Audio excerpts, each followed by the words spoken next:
അങ്ങേക്ക് ആരാധന. എല്ലാവരും ഈശോയെ ആരാധിച്ച് തമ്പുരാന്റെ കരങ്ങളിലേക്ക് ജീവിതം കൊടുത്ത് എല്ലാ നിയോഗങ്ങളും കൊടുത്ത് ആരാധന അർപ്പിച്ച് അങ്ങേക്ക് ആരാധന. ഹോസാന ഹല്ലേലൂയ. കരങ്ങൾ ഉയർത്തി ഈശോയെ ആരാധിച്ച് സാധിക്കുന്നവര് തമ്പുരാന്റെ കരങ്ങളിലേക്ക് ജീവിതം മുഴുവൻ ഏൽപ്പിച്ചു കൊടുത്ത് എൻ്റെ തമ്പുരാനെ ഇന്നിവിടെ വരാൻ സാധിച്ചതിന്, ഇത്രയും കാലം ജീവിക്കാനായിട്ട് അങ്ങ് അനുവദിച്ചതിന്, മുന്നോട്ട് പോകാനുള്ള എല്ലാ പരിസരങ്ങളും ഒരുക്കിയതിന്, കുടുംബം തന്നതിന്, കുഞ്ഞുങ്ങളെ തന്നതിന്, പ്രിയപ്പെട്ടവരെ തന്നതിന്, ആരോഗ്യം തന്നതിന് ഹോസാന ഹോസാന. ആരാധിച്ചേ ഈശോയെ എത്ര പറഞ്ഞാലും തീരാത്തത്ര നന്മകള് അങ്ങ് ഞങ്ങളുടെ ജീവിതത്തിൽ നൽകിയിട്ടുണ്ടല്ലോ. ഈശോയെ കരം കൂപ്പി കണ്ണു നിറഞ്ഞു നിൽക്കാനും മാത്രം കാരണങ്ങള് എല്ലാ ദിവസവും ഞങ്ങൾക്ക് അങ്ങ് തരുന്നുണ്ട്. ഈശോയെ അങ്ങേക്കായി പറയാൻ മറന്നുപോയ നന്ദി ഈശോയെ ഞങ്ങളെ കൃതജ്ഞതയോടെ അങ്ങ് തിരുമുൻപിൽ അർപ്പിക്കുകയാണ്. ജീവിതം അർപ്പിച്ചുകൊണ്ട് തമ്പുരാനെ ഹോസാന. വിശ്വാസത്തോടുകൂടെ ഹോസാന ഹല്ലേലൂയ. സമാധാന പ്രഭുവായ കർത്താവിന്റെ മുൻപിൽ നമ്മൾ ജീവിതം സമർപ്പിക്കുകയാണ്. കർത്താവെ, ഒട്ടും സമാധാനമില്ലാത്ത പ്രയാസങ്ങളിലൂടെ കടന്നു പോകുന്ന ഈ മക്കളെ ആശീർവദിക്കണമേ. ഞങ്ങളുടെ കുടുംബങ്ങളിൽ അങ്ങ് സ്വർഗത്തിൻ്റെ സമാധാനം അയക്കണേ എന്ന് പ്രാർത്ഥിക്കാം. സമാധാന പ്രഭുവേ ആരാധന, ആശ്വാസപ്രദനെ ആരാധന എന്നുള്ള ഇരടികൾ ഏറ്റുപാടുമ്പോൾ കർത്താവെ, ഞങ്ങളുടെ കുടുംബങ്ങളെ പ്രത്യേകമായി അമ്മ മാതാവ് വഴിയായി സമർപ്പിക്കുകയാണ്. ആ കുടുംബത്തിൽ സ്വർഗത്തിൻ്റെ സമാധാനം നിറഞ്ഞു നിൽക്കട്ടെ എന്ന് പ്രാർത്ഥിക്കുകയാണ്. കർത്താവെ, അങ്ങ് അരുൾ ചെയ്യുന്നുണ്ടല്ലോ, നിങ്ങൾ ഏതെങ്കിലും ഭവനത്തിൽ പ്രവേശിക്കുമ്പോൾ അതിന് സമാധാനം എന്നാദ്യമേ ആശംസിക്കണം. അങ്ങ് ആഗ്രഹിക്കുന്ന, അങ്ങ് തരാൻ മനസ്സാകുന്ന ഈ സമാധാനം കൊണ്ട് ഞങ്ങളുടെ കുടുംബങ്ങളെ ആശീർവദിക്കണേ എന്ന് പ്രാർത്ഥിക്കുന്നു. കർത്താവെ, ആശ്വാസപ്രദനായ അങ്ങ് ഞങ്ങളുടെ ജീവിതത്തിലേക്ക് ഇറങ്ങി വന്ന് ഞങ്ങളെ ഓരോരുത്തരെയും ആശ്വസിപ്പിക്കണമേ എന്ന്, ബലപ്പെടുത്തണമേ എന്ന്, സങ്കടങ്ങളിൽ നിന്ന് മുക്തി നൽകണമേ എന്ന് പ്രാർത്ഥിച്ചുകൊണ്ട് ജീവിതം മുഴുവൻ ഈശോയിലേക്ക് ഏൽപ്പിച്ചു കൊടുത്ത് സമാധാന പ്രഭുവേ ആരാധന. സമാധാന പ്രഭുവേ ആരാധന, ആശ്വാസപ്രദനേ ആരാധന. എല്ലാവരും ഒരുമിച്ച് സമാധാന പ്രഭു. കർത്താവ് തന്റെ സമാധാനം കൊണ്ട് നിങ്ങളെ ആശീർവദിക്കട്ടെ, നിങ്ങളുടെ കുടുംബങ്ങളെ ബലപ്പെടുത്തട്ടെ. ഈശോയെ ആരാധന. എൻ്റെ വിടുതലവൻ, എൻ്റെ സൗഖ്യമവൻ, എൻ്റെ മോചനദ്രവ്യം അവൻ ആരാധന. എല്ലാം സമർപ്പിച്ച്, രോഗാവസ്ഥകൾ സമർപ്പിച്ച്, സൗഖ്യദായകനായ കർത്താവേ അങ്ങയുടെ കരങ്ങളിലേക്ക് എൻ്റെ ബന്ധനങ്ങൾ സമർപ്പിച്ച്, എന്നെ കെട്ടിയിട്ടിരിക്കുന്ന നിരാശകൾ സമർപ്പിച്ച് ആരാധന. ഹല്ലേലൂയ ഹോസാന ഹല്ലേലൂയ. വിശ്വാസത്തോടെ ഹോസാന ഹല്ലേലൂയ. ആരാധിച്ച് ഒരുമിച്ച് എല്ലാവരും ഹോസാന. ആരാധനയുടെ സമയത്ത് കെട്ടുകൾ അഴിയപ്പെടുന്നുണ്ട്, സ്വർഗം തുറക്കപ്പെടുന്നുണ്ട്, കർത്താവ് ഇറങ്ങി വരുന്നുണ്ട്, അനുഗ്രഹങ്ങൾ വർഷിക്കപ്പെടുന്നുണ്ട്. പരിശുദ്ധ മാതാവ് നമ്മളെ ചേർത്ത് പിടിച്ച് ഈശോയോട് ശക്തമായി മധ്യസ്ഥം യാചിക്കുന്നുണ്ട്. ഈശോയെ, അങ്ങയെ ആരാധിക്കുന്ന ഈ മക്കളിലേക്ക് സ്വർഗത്തിന്റെ കൃപയും അഭിഷേകവും നിറയണമേ എന്ന് പ്രാർത്ഥിക്കുന്നു. ഈശോയെ ഈശോയെ ഈശോയെ. ഹോസാന ഹല്ലേലൂയ ഹോസാന ഹല്ലേലൂയ. പരിശുദ്ധ പരമ ദിവ്യ കാരുണ്യത്തിന്, പരിശുദ്ധ പരമ ദിവ്യ കാരുണ്യത്തിന്, പരിശുദ്ധ പരമ ദിവ്യ കാരുണ്യത്തിന്. 5 മിനിറ്റ് നമ്മൾ ഈശോയുടെ മുൻപിൽ നിന്ന് സ്വസ്ഥമായിട്ടിരിക്കുകയാണ്. പരിശുദ്ധ മാതാവ് വഴി അവിടുന്ന് തരുന്ന വലിയ അനുഗ്രഹവും ആശ്വാസവും. പീഡിപ്പിക്കപ്പെട്ടവളും മനസ്സുലഞ്ഞവളും ആശ്വാസം ലഭിക്കാത്തവളുമേ, ഇന്ദ്രനീലം കൊണ്ട് അടിസ്ഥാനമിട്ട് അഞ്ജനക്കല്ലുകൊണ്ട് നിന്നെ ഞാൻ നിർമ്മിക്കും. യെശയ്യാ പ്രവാചകന്റെ പുസ്തകം 54:11. പീഡിപ്പിക്കപ്പെട്ടവളും മനസ്സുലഞ്ഞവളും ആശ്വാസം ലഭിക്കാത്തവളുമേ, ഇന്ദ്രനീലം കൊണ്ട് അടിസ്ഥാനമിട്ട് അഞ്ജനക്കല്ലുകൊണ്ട് നിന്നെ ഞാൻ നിർമ്മിക്കും. കർത്താവിൻ്റെ ഉറപ്പാണ്, കർത്താവിൻ്റെ വാഗ്ദാനമാണ്. അവിടുത്തെ കരങ്ങളിലേക്ക് ജീവിതം വച്ചുകൊടുത്താൽ കിട്ടുന്ന വലിയ വലിയ ശക്തി, ആശ്വാസം, അതിനെക്കുറിച്ചുള്ള ഉറപ്പാണിത്. ഒരു സ്ത്രീ ഇങ്ങനെ കാലങ്ങളായി രക്തസ്രാവം കൊണ്ട് വേദനിച്ച് മറ്റുള്ളവരുടെ മുൻപിൽ പോലും പോകാൻ പറ്റാത്ത വിധത്തിൽ സങ്കടപ്പെട്ട് കർത്താവിനെ അന്വേഷിച്ച് വരണത് അവളുടെ ജീവിതം മുഴുവൻ ഈശോയിലേക്ക് വെച്ചു കൊടുക്കാൻ. ഇനി വേറൊരു വഴിയില്ല. വചനം പറയുന്നുണ്ട്, അവള് പണം കൊടുത്ത് അവസാനം ഒന്നും ഇല്ലാതായി തീർന്നു. അവളുടെ രോഗം കൂടിയെന്നല്ലാതെ വേറൊരു ഉപകാരം ഉണ്ടായില്ലെന്നൊക്കെയാ വചനം പറയണേ. ഇനി വേറൊരാളുടെ അടുത്തും പോവാനില്ല, തമ്പുരാന്റെ കരങ്ങളിലേക്ക് മാത്രമേ കൊടുക്കാനുള്ളൂ. വലിയ റിസ്ക്കാണ് ഈ പെങ്കൊച്ചെടുക്കണത്, വലിയ റിസ്ക്.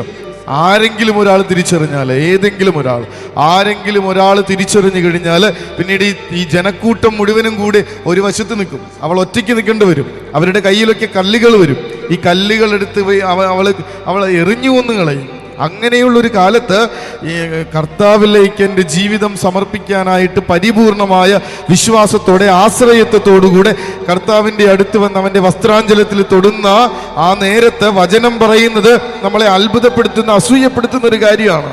കർത്താവ് പോലും അറിയാതെ അവനിൽ നിന്ന് ശക്തി പുറപ്പെട്ട് അവളെ സൗഖ്യപ്പെടുത്തുന്ന ഒരു കാഴ്ചയുണ്ട്. അവൻ തിരിഞ്ഞു നോക്കിയിട്ട് ചോദിച്ചു, ആരാണ് എന്നെ തൊട്ടത്? തമ്പുരാന്റെ കരങ്ങളിലേക്ക് ജീവിതം ഏൽപ്പിച്ചു കൊടുക്കുമ്പോൾ സ്വർഗം ഇങ്ങനെ തുറക്കപ്പെടുന്ന, സ്വർഗീയ അനുഗ്രഹങ്ങൾ വർഷിക്കപ്പെടുന്നു. കർത്താവ് നമ്മളിലേക്ക് തിരിയുന്നു. ഈശോയെ അങ്ങയിലേക്ക് സമർപ്പിക്കുകയാണ് പരിപൂർണമായിട്ട്. ഈശോയെ, നിനക്ക് മനസ്സുണ്ടെങ്കിൽ എന്നെ സൗഖ്യപ്പെടുത്താൻ പറ്റും, നിനക്ക് മനസ്സുണ്ടെങ്കിൽ എന്നെ ശുദ്ധനാക്കാൻ പറ്റും, നിനക്ക് മനസ്സുണ്ടെങ്കിൽ മതി.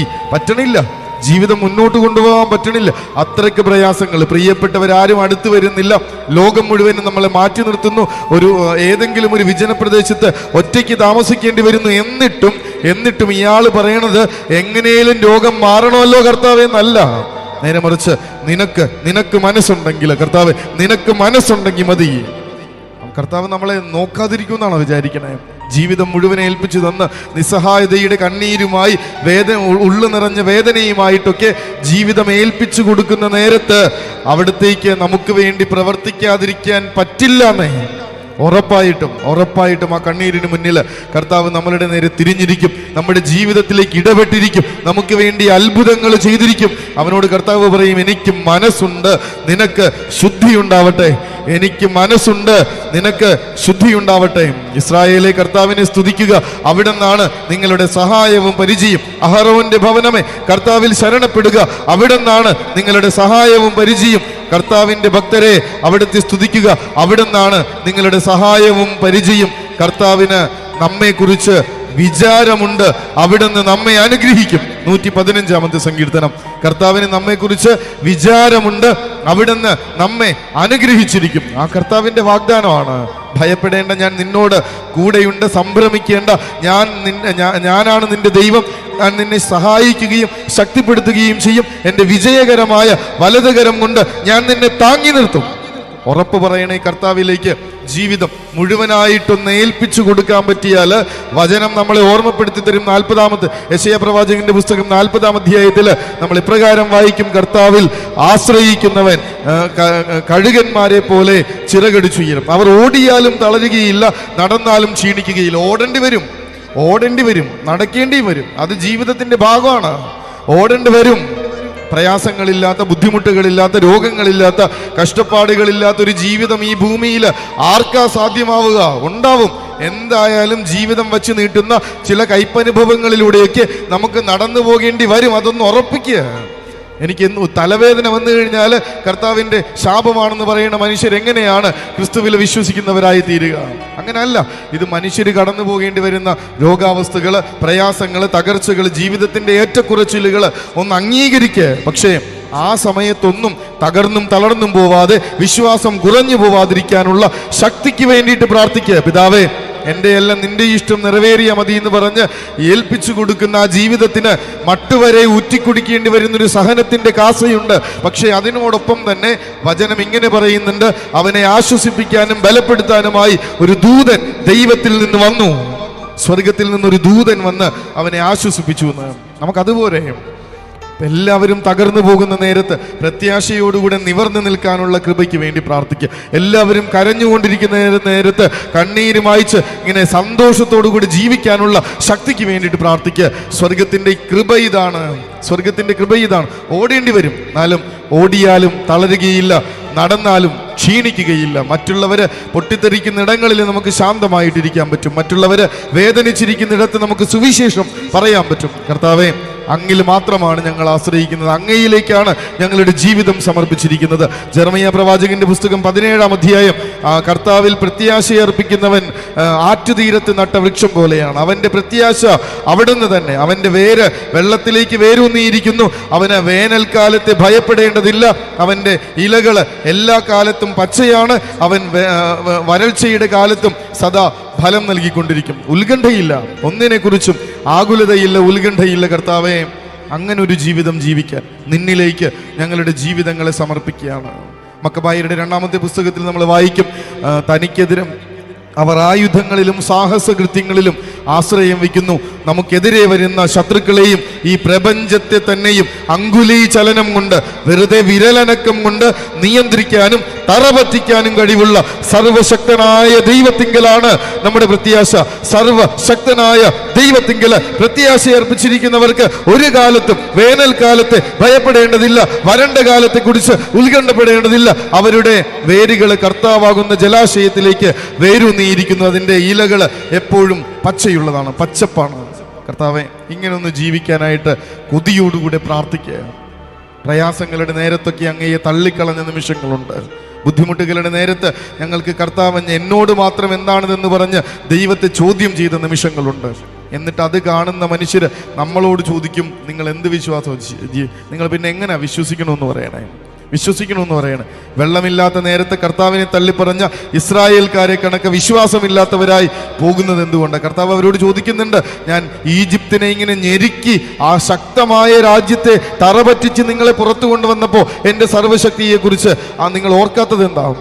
നിങ്ങൾക്ക് മുൻപിൽ ഒരു കടൽ 2ആയിട്ട് ഭാഗിച്ച് നിങ്ങൾക്ക് വഴിവെട്ടിയ എൻ്റെ പരിപാലനയെക്കുറിച്ച് ഓർക്കാത്തത് എന്താ? വിശക്കുന്നു എന്ന് പറഞ്ഞപ്പോൾ കാടപ്പക്ഷികളെയും സ്വർഗത്തിൻ്റെ അപ്പം തന്നെയും തന്ന എൻ്റെ കരുതലിനെ കുറിച്ച് നിങ്ങൾ ഓർക്കാത്തത് എന്താ? ഇങ്ങനെയൊക്കെ ഓർക്കാതെ പോകുന്നത് നന്ദികേടല്ലേ എന്ന്.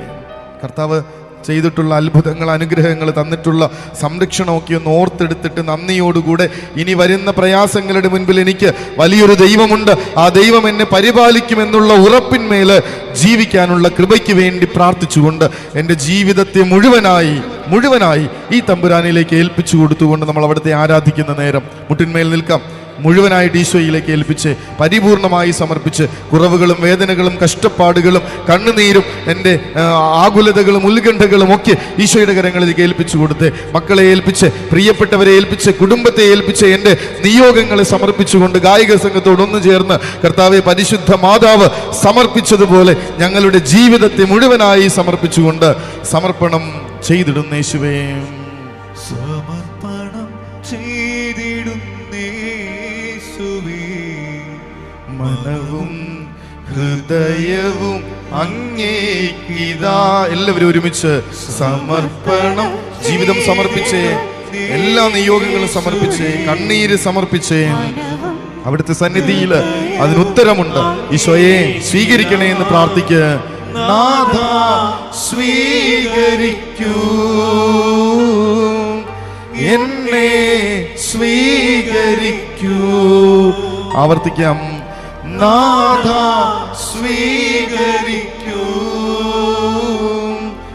എന്നെ സ്വീകരിക്കൂ. ഈശോയെ നിന്റെ സ്വന്തമാക്കണേ, നിന്റേതായി തീർത്തിടുവാൻ കനിയൂ, നിന്റേതായി തീർത്തിടുവാൻ. ആവർത്തിച്ച്, നിന്റേതായി തീർത്തണേ, നിന്റേതായി തീർത്തിടുവാൻ കനിയൂ, നിന്റേതായി തീർത്തിടുവാൻ കനിയൂ. അനുഗ്രഹങ്ങളുടെ നിമിഷങ്ങളിലേക്ക് നമ്മൾ പ്രവേശിക്കുന്ന നേരമാണ്. ദൈവത്തിന്റെ ഹൃദയത്തിലേക്ക് നമ്മൾ സമർപ്പിക്കുമ്പോൾ കർത്താവ് പറയുന്നുണ്ട്, പിതാവേ, നിന്റെ കരങ്ങളിൽ എൻ്റെ ആത്മാവിനെ ഞാൻ സമർപ്പിക്കുന്നു. ക്രൂരമായിട്ടുള്ള അതികഠിനമായിട്ടുള്ള വേദനകളിലൂടെ കടന്നു പോകുമ്പോൾ അലറിക്കരഞ്ഞു മാത്രം, ചീത്ത വിളിച്ച് മാത്രം മനുഷ്യര് കടന്നുപോയിരുന്ന ഒരു കുരിശു മരണം കർത്താവിന് കുഞ്ഞുറങ്ങുന്നത്ര ശാന്തതയോടുകൂടെ സ്വീകരിക്കാൻ പറ്റിയതിൻ്റെ കാരണം ഇതാണ്.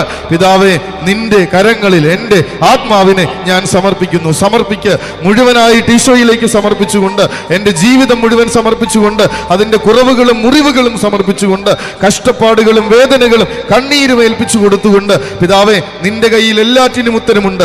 ഈശോയെ, നിനക്കറിയാം എൻ്റെ ജീവിതത്തെ എങ്ങനെ നയിക്കണമെന്ന്. കർത്താവെ, നീ നിയന്ത്രിക്കണമേ എന്ന് പ്രാർത്ഥിച്ച് മുട്ടിന്മേൽ നിന്ന് കരങ്ങൾ കൂപ്പി ശിരസ് നമിച്ച് അവിടുത്തെ അനുഗ്രഹം ഏറ്റുവാങ്ങിക്കൊണ്ട് ഒരുമിച്ച് ഏറ്റുപാടാം.